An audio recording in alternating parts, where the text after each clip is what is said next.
Okay, this is a great question. When is the line crossed between getting to know someone and dating? You don't know for sure if you are exclusive unless you actually talk about exclusivity.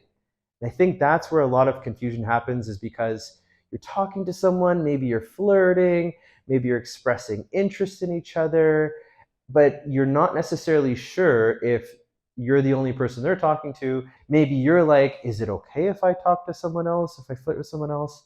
So here's the thing, right? I could be here and say, if they say these words, then that means, you're dating, and these words mean you're. No, I think really it's about what is the consensus between you and the person. Be open about it. Don't be afraid to go to the person you're talking to and say, hey, just wanna check in. Do you want to be exclusive? Don't ask them, are we exclusive? Because if you ask them, are we exclusive, that's you basically asking them, are you treating me in an exclusive way? And then you're going to put them in an uncomfortable position.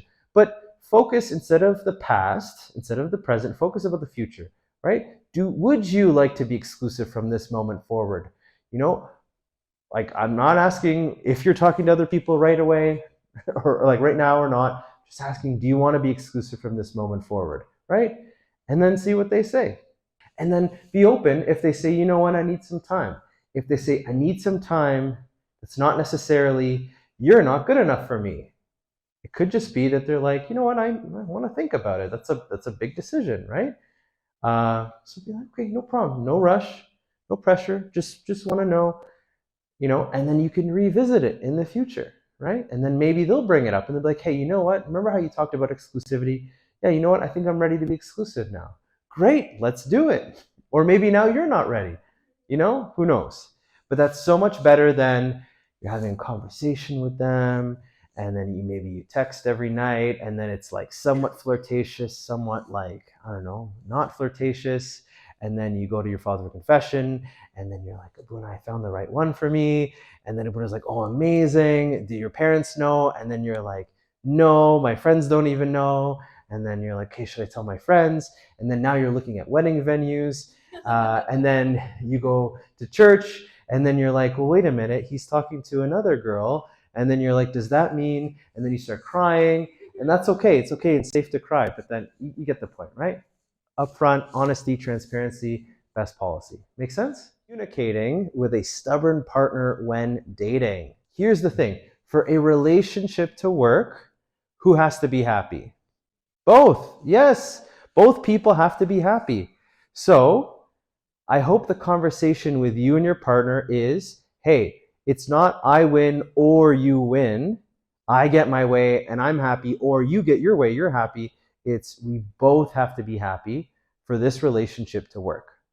So both people have to be invested in the happiness of both people, right? Not I'm invested in my happiness, you're invested in your happiness, or I'm invested in your happiness, whatever you want.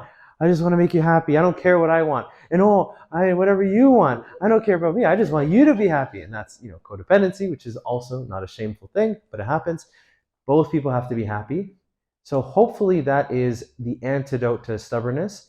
But maybe this is a great reason for couple therapy, to explore the reason behind stubbornness. Sometimes, now this is not an invitation to go diagnose, your partner, but sometimes some people grew up where their experience, their needs were always deprioritized.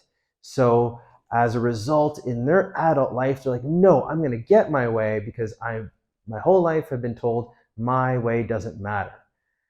Or the opposite. Maybe they grew up where their whole life they always got what they want and they insist on continuing that trend.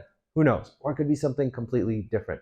So this is a great reason to explore this in couple therapy. Well, okay, that's a great question, right? I have a tendency to just do what I know my partner likes, regardless of what I like, because I don't want to have to stress about whether they're unhappy or not. So first thing is, what are the consequences of them being unhappy?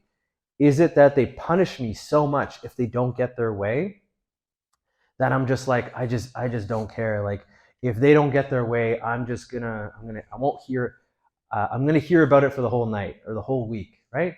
That's a concern in the relationship, that there isn't space for them to not get their way all the time, right? Or maybe it's like, I'm just so used to doing everything that makes everyone else happy to avoid conflict. But hypothetically, my partner would be okay with doing things that I like. I'm just so used to not advocating for my wants and needs. If that's the case, then that's definitely something to challenge myself to do, right? To do an experiment. What would happen if I actually said, you know what? I actually want to have whatever, I don't know, falafel today, whatever, right? Or actually, I don't want to have, I don't know, kushari or whatever. You get the point, right? It is a challenge, and hopefully, in a safe relationship, there is space for both people to advocate for their wants and needs.